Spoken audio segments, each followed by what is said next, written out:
Webinar Guru Belajar Pembelajaran Tatap Muka Terbatas diselenggarakan oleh Direktorat Jenderal Guru dan Tenaga Kependidikan untuk mendukung persiapan para guru dan tenaga kependidikan dalam melaksanakan pelayanan pendidikan khususnya saat pembelajaran tatap muka berlangsung. Seri webinar Guru Belajar Pembelajaran Tatap Muka Terbatas akan menyediakan berbagai materi dan pengalaman menarik dari berbagai kalangan. Mulai dari praktik baik pembelajaran tatap muka terbatas, penerapan protokol kesehatan di sekolah, tips pembelajaran di masa pandemi, pemanfaatan teknologi, dan berbagai inovasi pembelajaran. Seri webinar Guru Belajar Pembelajaran Tatap Muka Terbatas akan diselenggarakan mulai dari 31 Mei sampai 2 Juli 2021 yang dapat Anda saksikan dalam bentuk webinar dan podcast. Dan saksikan webinar dan podcast Guru Belajar Pembelajaran Tatap Muka Terbatas di YouTube, Zoom, portal Ayo Guru Berbagi. Ayo ikuti seri webinar Guru Belajar Pembelajaran Tatap Muka Terbatas. Mari berikan pembelajaran terbaik kepada anak-anak Indonesia.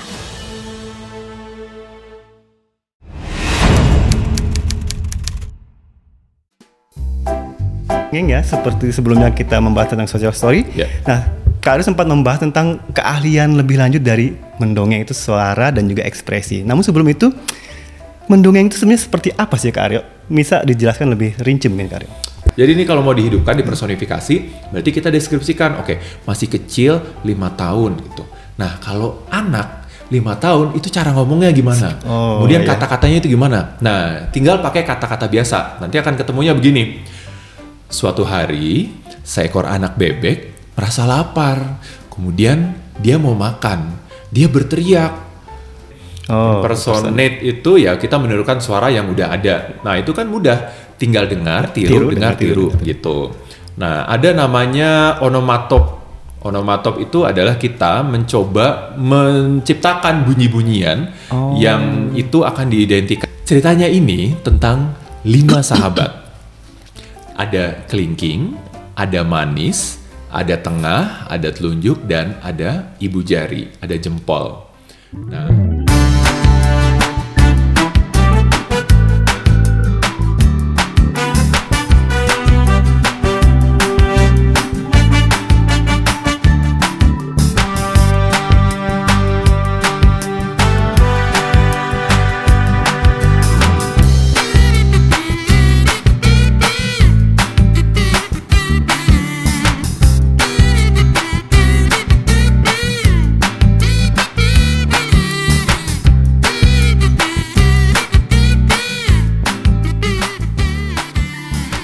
Halo sahabat luar biasa, kembali lagi di saluran Siniar PPTK dan PLB Bandung Taman Kita. Bersama Kak Aryo, masih tetap di sini tentang membahas tentang mendongeng, terutama di bagaimana sih mengelola suara dan juga ekspresi ketika mendongeng. Ya, kita lanjut lagi nih Kak Aryo nih. Boleh.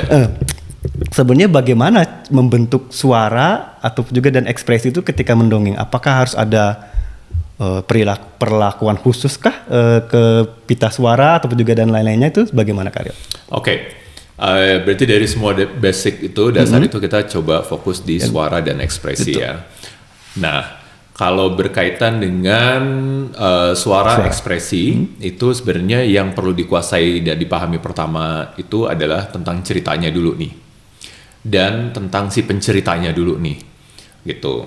Nah, kalau tentang si pencerita, si pendongengnya, si guru, si orang tua, atau siapapun itu, dia harus membebaskan dirinya dulu akan ketakutan-ketakutan gitu loh. Aduh, nanti aku nggak bisa bersuara begini. Lepasin aja deh ya. Gitu. Suara aku cempreng gimana dong gitu. Suara aku nggak merdu, suara aku nggak ini gitu. Nah, yang harus dipahami satu, batasan-batasan ketakutan-ketakutan itu kan psikologis ya. Nah, tapi itu akan mempengaruhi apa yang akan kita hasilkan. Gitu, apa yang akan kita tampilkan, betul. Gitu, karena itu akan membatasi kita berekspresi, kita akan membatasi kita dalam bersuara, gitu.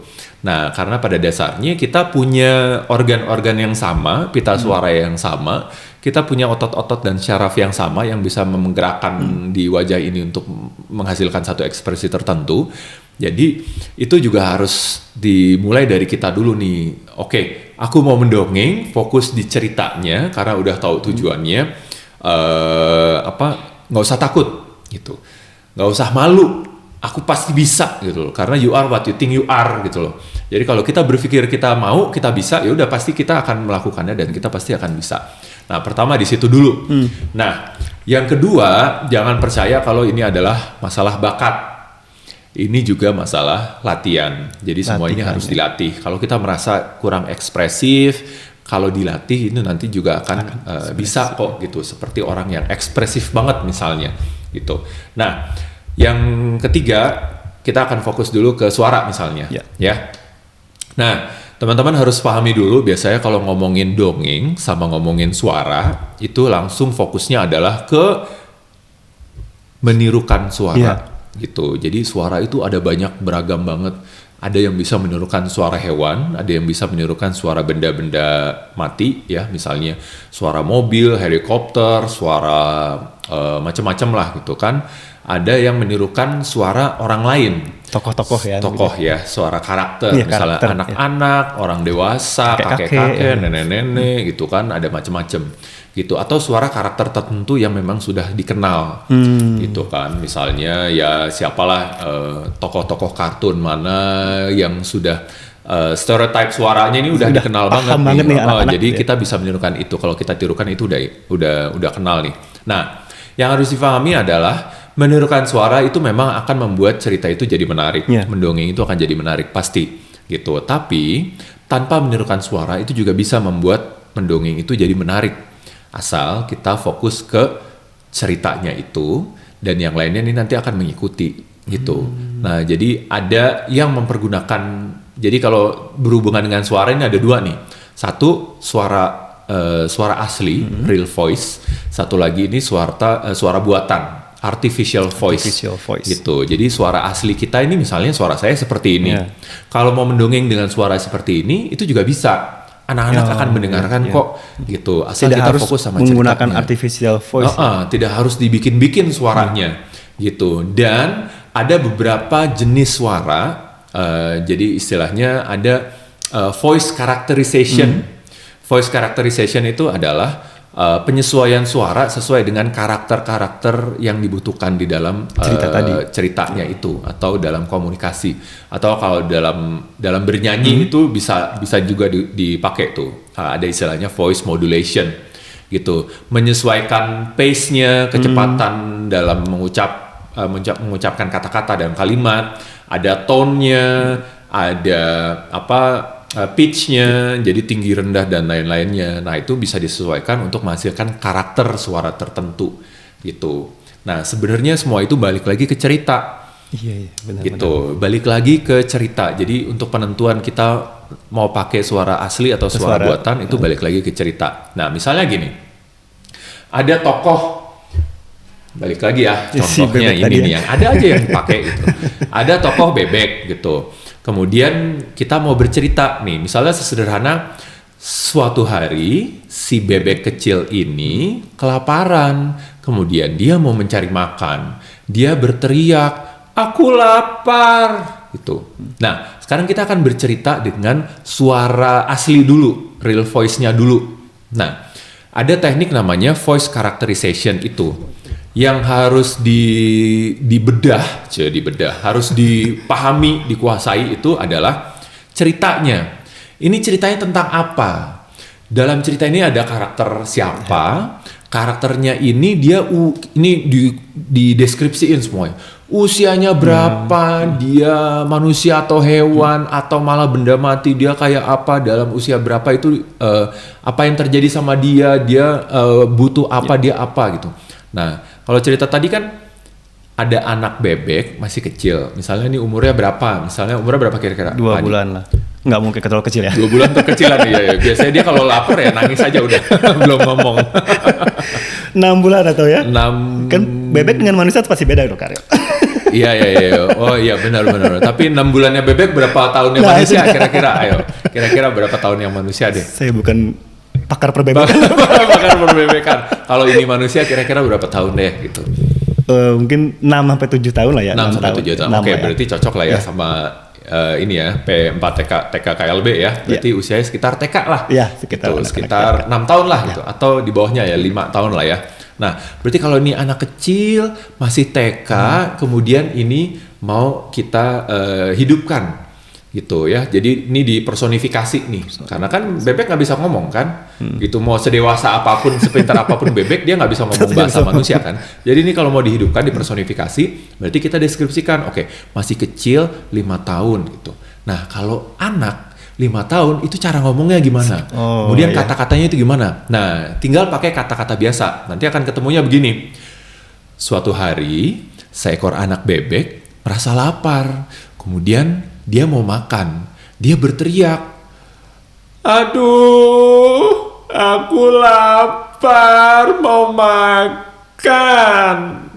Nah, tinggal nada suaranya dicocokkan, kemudian ekspresinya dicocokkan. Kira-kira kalau anak segitu itu gimana? Biasanya kalau, "Aduh, aku lapar," itu jadi dengan gerakan bahasa juga ya, tubuh, dengan ekspresi. Nah, itu dicocokkan dengan usia itu.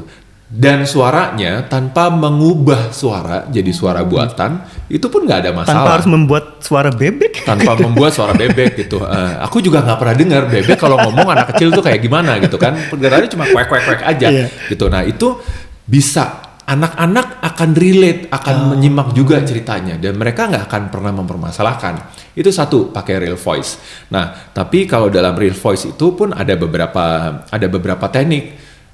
Jadi ada yang tadi untuk memperhatikan masalah intonasi.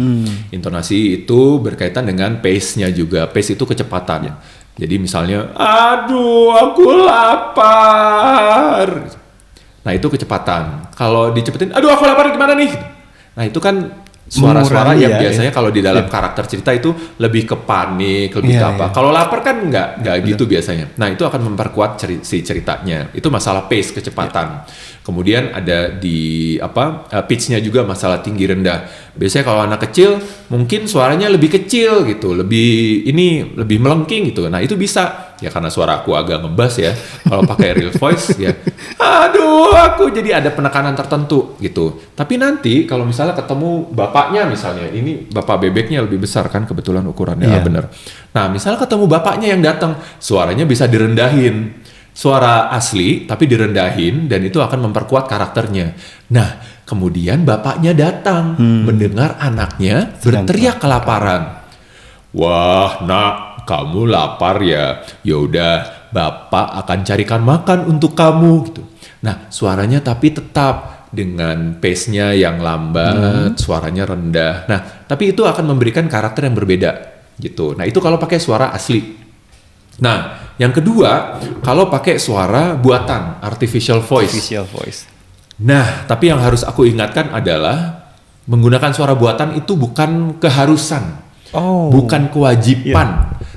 Boleh, tapi harus ingat konsekuensinya.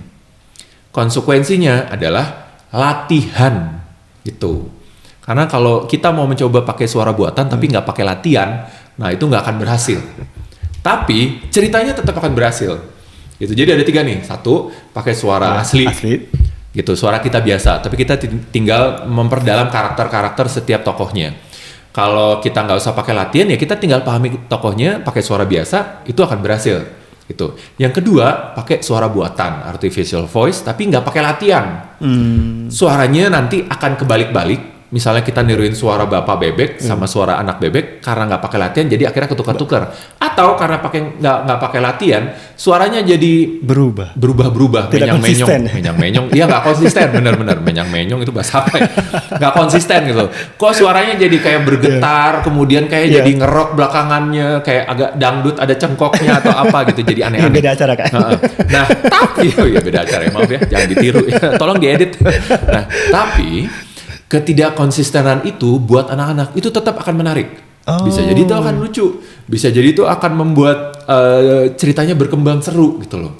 Itu tetap akan menarik gitu. Sama kayak yang pertama, tidak menirukan suara, ya itu akan tetap menarik. Bisa jadi akan jadi cerita yang lucu, bisa jadi anaknya akan protes, tapi tetap dalam suasana yang menyenangkan. Masa Bapak nggak niruin suara? Aduh, Bapak nggak bisa, gimana coba niruin suara? Coba ini, terus coba, kalau gitu setiap kali ada tokoh ini, kamu yang bantuin ya. Iya. Nah itu kan bisa jadi seru gitu.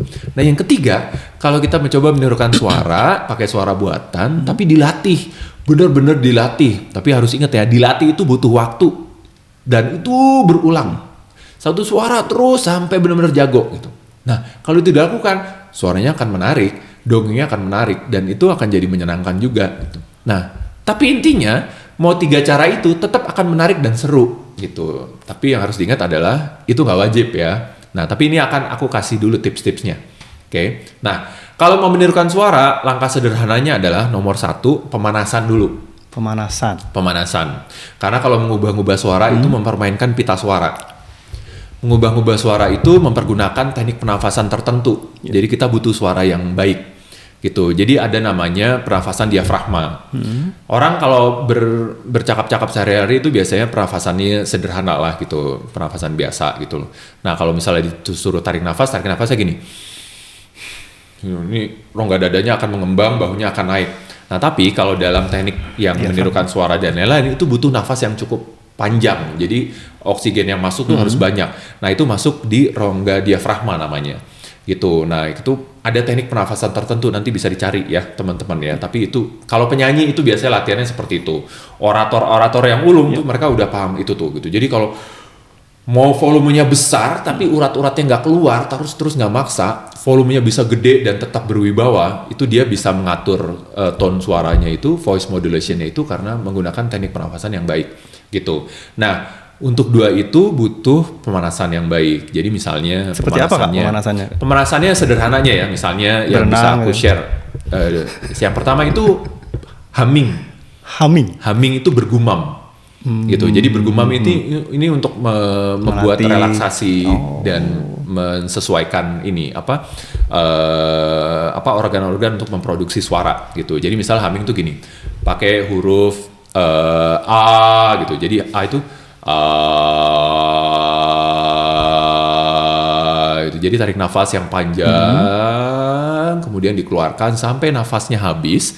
Kemudian kita produksi suara misalnya dari A, I, U, E, O. Nah, itu bisa pakai huruf-huruf vokal. Itu untuk melatih itu. Dan itu bisa dilatih mempergunakan tangga nada gitu. Jadi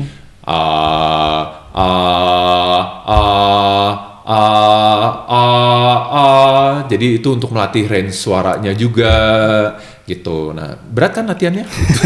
Guru loh, kalian guru loh, orang tua loh. Sambil biasa gitu. Kalau mau ngikutin. Nah, tapi itu boleh ya, gitu, humming. Nah, yang kedua untuk relaksasi lagi itu ini kita cut aja karena ada banyak sebenarnya untuk latihan pemanasan untuk olah vokal itu ada banyak. Tadi pemanasan ya, seperti humming tadi ya. Itu yang pertama. Pemanasan yang berikutnya sebenarnya ini bukan pemanasan sih, tapi ini untuk relaksasi organ-organ produksi suara. Jadi ada lip trill namanya. Lip trill ini untuk melemaskan bibir dan relaksasi rongga mulut. Jadi nanti pengucapannya itu akan jadi jelas. Jadi nggak ragu dan nggak takut lagi untuk membuka rongga mulut gitu. Nah, lip trill itu sederhana. Nah, ini aku akan tutup dulu nih supaya nggak menyebar. Karena dia kita menggetarkan bibir tapi menggunakan pernafasan. Mbak Andin, penyanyi Andin pernah mempraktekannya nih. Jadi gini. Gitu. Jadi ini kita gerakin nih gitu. Nah, itu pemanasan yang harus dilakukan, tapi kemudian juga harus ada pernafasan meditatif yang harus dilakukan karena kalau enggak nanti kita bisa melukai organ-organ untuk produksi suara itu gitu. Nah, itu berbahaya gitu. Nah, kalau itu pemanasan itu sudah dilakukan senyamannya, kemudian baru kita berlatih menirukan suara. Nah, menirukan suaranya itu ada banyak sekali sebenarnya tekniknya. Tekniknya bisa dipergunakan sama voice characterization itu. Kita deskripsikan karakter-karakter dari setiap tokohnya. Atau dari narasi ceritanya kita cari emosi ceritanya ini kemana, kemudian kita sesuaikan dengan kita ingat-ingat biasanya, oke, ini ceritanya sedih nih. Nah, biasanya saya kalau curhat komunikasi biasa, cerita yang sedih itu nada suaranya seperti apa gitu. Ini biar mempermudah ya, jadi nggak usah belajar teknik-teknik atau istilah yang susah gitu. Misalnya, Kak Adi, aku lagi sedih nih gitu. Suaranya rendah, pelan, kemudian seperti whispering gitu loh, seperti berbisik gitu. Aku lagi sedih nih, gimana ya gitu. Nah itu kan kalau lagi cerita, kan nggak mungkin nadanya tinggi, kecepatan suaranya itu cepat, kemudian suaranya itu firm gitu, suaranya itu bulat gitu. Jadi, wah aku senang sekali karena hari ini aku dapat hadiah loh gitu. Nah kalau kita senang kita akan ngomong seperti itu. Tapi kalau sedih kan nggak mungkin ngomongnya kayak gitu. Kadi, aku lagi sedih sekali, aku mau cerita. Kan nggak mungkin. Nah itu nada suara yang tinggal kita cocokin aja. Oh ceritanya ini narasinya senang nih. Aku kalau lagi senang ngomongnya kayak gimana? Oh ini ceritanya sedih nih. Berarti di bawah nih. Aku kalau lagi sedih ngomongnya kayak gimana? Nah itu kita cocokin aja. Jadi biasanya dari berapa pengalaman sih, komunikasi. Biasanya berapa suara atau berapa karakter sih ke dalam satu cerita itu si pendongeng? Nah, dalam satu cerita itu ada banyak tokoh. Itu tinggal disesuaikan dengan pendengarnya, segmennya. Kalau pendengarnya adalah TK, anak prasekolah, tokohnya jangan terlalu banyak. 3 deh maksimal. Iya. 2 cukup. 1 nggak apa-apa. Nggak ada tokoh juga nggak apa-apa. Karena misalnya kita menceritakan tentang alam, kita menceritakan jadi hanya naratornya saja yang iya, berbicara. jadi naratornya aja dan keadaannya aja itu nggak apa-apa. Nah, itu tinggal dicocokin aja. Nah, dari voice characterization itu kemudian kita bedah lagi kayak tadi, misalnya tokoh ini usianya berapa, terus dia apa, misalnya bebek, tokohnya bebek. Nah gimana sih cara membuat suara tiruannya itu? Kalau jalur singkatnya cuma ada satu rumusannya. Apa tuh Kak? Rumusannya adalah dengar, tiru, udah itu aja. Jadi memang pakai proses latihan. Itu suara bebek gimana ya? Udah cari aja suara bebek. Suara bebek kayak gimana? Dengerin, tiru. Setiap orang itu punya kemampuan yang beda-beda. Setiap orang itu punya organ produksi suara yang sama, tapi kemungkinan dia akan menghasilkan suara yang beda-beda karena karakter suara orang tuh beda-beda. Nah, aku akan latihan terus-terusan, Pak Adi akan latihan terus-terusan, tapi pasti hasil suara bebeknya itu akan beda-beda gitu. Mau bebek kita menirukan bebek versi ini, saya dengan bebek versi bebek. beda. Karena suara kita juga sekarang beda kan, gitu. Bagusan Jadi karya pasti soalnya. menirukan enggak lah sama aja, gitu. Pasti akan menirukan suara beda. Nah, tinggal gitu aja. Misalnya gini, kita coba Pak Adi. Aku akan kasih suara bebek misalnya. Pak Adi dengar, kemudian tiru, dirasa kira-kira ini pakainya kayak gimana, suaranya kayak gimana, terus tiru ya. Misalnya gini, sederhana dulu ya. Halo. Halo. Halo. Halo. Halo. Halo. Halo. Halo. Halo. Halo. Nah, kayak gitu ya. Coba lagi. Halo. Halo. Halo. Halo. Halo. Halo. Masih agak jaim ya Kak? Masih agak jaim. Nah, tapi itu yang terbiasa dilakukan. Nah, nanti mau dia tekniknya, mau lidahnya naik ke atas, mau ininya ke bawah, mau lidahnya ditekuk, mau diapain ini segala macam, mau ada penekanan di mana. Nah, itu nanti tergantung kita mengeksplorasi itu. Gitu. Kalau mau dicari lagi ya ada. Jadi efek misalnya, efek untuk menghasilkan suara kakek-kakek gitu. Atau saya nggak bisa ya suara yang beda jenis kelamin ya, misalnya jadi perempuan itu akan susah tuh gitu. Tapi ada orang yang bisa karena dia latihan. Tapi karena basic suara saya itu chest voice berat, bass. Serem juga ya kalau ada perempuan suara kayak Kak Aryo. Meskipun ada dan itu nggak ada, ya itu bagus-bagus juga gitu. Tapi susah lah, karena tetap yang mendengarkan itu punya stereotyping tertentu kan gitu. Nah itu biasanya tetap pakai misalnya suara kakek-kakek ya, tekniknya misalnya lidahnya bisa dimasukkan di bawah bibir, di antara bibir bawah dengan gigi bawah gitu. Jadi itu sebenarnya bukan untuk mengubah suara, tapi memberikan efek tertentu terhadap suara agar terkesan seperti memberikan gitu. efek ya Kak. Ya, memberikan efek gitu. Itu salah satu teknik gitu. Misalnya dimasukkan kan, iya nih, aku biarin. Karena itu kakek-kakek dan nenek-nenek kan biasanya nggak ada giginya. Kalau nggak ada giginya, karena gigi itu termasuk salah satu organ yang membantu untuk membentuk karakter suara. gitu. Jadi kalau nggak ada itu biasanya suaranya itu akan jadi terdengar seperti apa. Atau lidahnya ditempel ke langit-langit aja di atas, itu juga sama.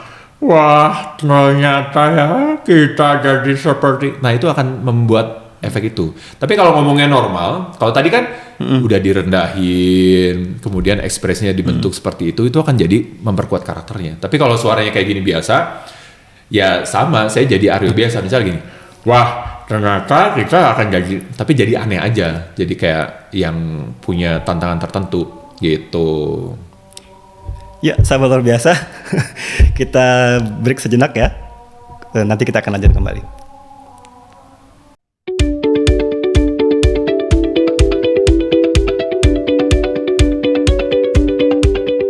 Tantangan selama PJJ itu sinyal. Karena kalau sinyal buruk, tugas yang dikirim guru suka lambat datangnya. Kalau lagi nge-zoom, suaranya patah-patah. E-learningnya suka error. Sinyalnya suka hilang-hilang. Kerja kelompok sulit untuk diskusi, serta kuota yang minim. Tantangan selama PJJ itu kita susah mengatur waktu antara pekerjaan rumah sama mendampingi anak-anak untuk mengerjakan tugas di rumah. Belajarnya nggak efektif. Kalaupun nanya sama orang tua, ada orang tua yang tahu kan, ada juga kan yang nggak ngerti soal materi pelajaran itu. Masalah biaya, karena menggunakan PJJ dengan daring atau dengan aplikasi lain, maka memerlukan biaya. Di antaranya harus menyediakan handphone atau laptop. Bisa juga tidak semua orang tua memiliki. Banyak siswa yang belum memiliki kemampuan dalam penggunaan teknologi secara maksimal. Saya melihat kondisi psikologi dari peserta didik, di mana dengan perubahan lingkungan belajar tentu akan berdampak terhadap psikologi peserta didik, khususnya peserta didik yang merasakan suasana yang tidak nyaman ketika mereka harus belajar dari rumah.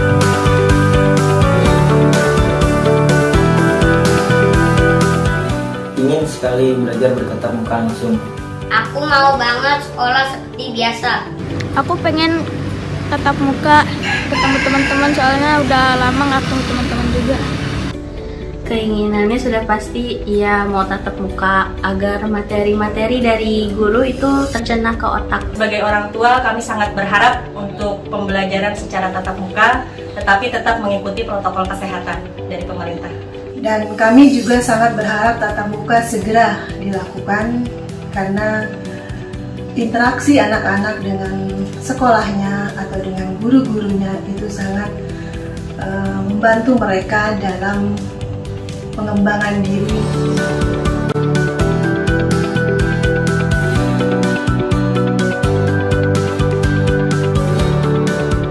Yang pasti masker, hand sanitizer, bekal, dan bawa minum juga berapa. Aku akan nyiapin buku, pensil, tas, penghapus, dan aku memakai masker. Dan untuk pembelajaran tatap muka, kami sebagai orang tua akan menyiapkan satu alat-alat tulis anak kami, dan kedua tetap melakukan protokol kesehatan itu seperti masker dan sanitizer. Anak-anak akan kami antar jemput dalam melakukan tatap muka yang akan berlangsung, dan yang terakhir kami akan menyiapkan bekal makan mereka selama di sekolah. Yang pasti yang pertama itu protokol kesehatan.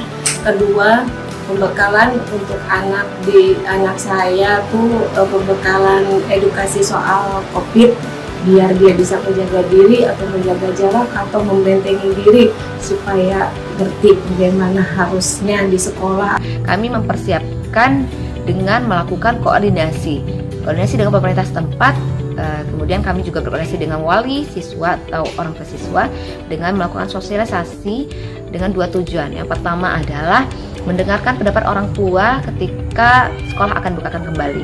Kemudian yang kedua adalah memastikan orang tua untuk menyiapkan anak mereka dengan protokol kesehatan ketat ketika kembali ke sekolah. Ketersediaan sarana sanitasi dan kebersihan seperti toilet bersih, sarana cuci tangan dengan air mengalir, menggunakan sabun, serta cairan pembersih tangan atau hand sanitizer. Pada kegiatan tatap muka di sekolah, siswa kami terdiri dari 590 siswa. Jadi kami menggunakan hanya 6 rombel. Satu rombel itu terdiri dari 30 siswa, kurang lebih 30 siswa. Namun kami bagi menjadi 3 kelompok. Jadi satu kelompok itu terdiri dari kurang lebih 10 sampai 12 siswa dalam satu kelompoknya. Satu kelompok itu mempergunakan waktu selama 1 jam untuk pembelajaran. Jadi pembelajaran itu dilaksanakan dengan menggunakan penjelasan saja kepada siswa, penugasan tetap dilakukan di rumah.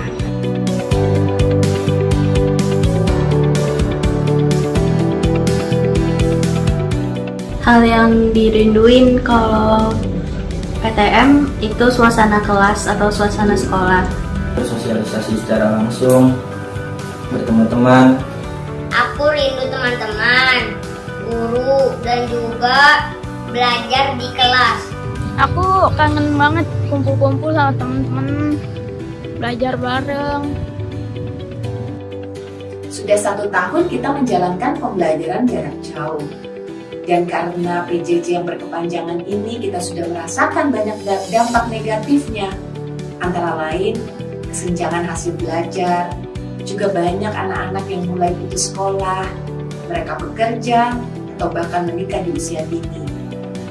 Ini antara lain mengakibatkan ketuntasan kurikulum tidak tercapai dan meningkatnya stres di kalangan murid dan orang tua murid. Stres juga merebak di kalangan tenaga didik yang kurang menguasai hal ehwal PJJ. Berdasarkan hal tersebut, maka rencana untuk membuka kembali PTM atau pembelajaran tatap muka patut didukung. Protokol kesehatan harus diterapkan dengan ketat. Untuk itu perlu diterapkan sistem rotasi masuk sekolah bagi murid. Menjadi penting untuk kita menghadirkan kembali proses belajar mengajar secara tatap muka. Mengapa? Karena kita menghindari learning loss. Nah, kondisi inilah yang harus kita hadapi dan harus kita rubah. Agar pembelajaran itu bisa dilaksanakan lebih efektif, maka Majelis Dikdasmen Pimpinan Pusat Muhammadiyah mendukung rencana pemerintah, khususnya Kementerian Pendidikan dan Kebudayaan, untuk menyelenggarakan pembelajaran tatap muka di sekolah secara terbatas. Harus diakui, tujuan pendidikan sulit tercapai. Kita khawatir sekali akan kehilangan satu generasi. Dengan demikian, tatap muka sebaiknya bisa kita jalankan. Tentu dengan catatan protokol kesehatan harus dikedepankan.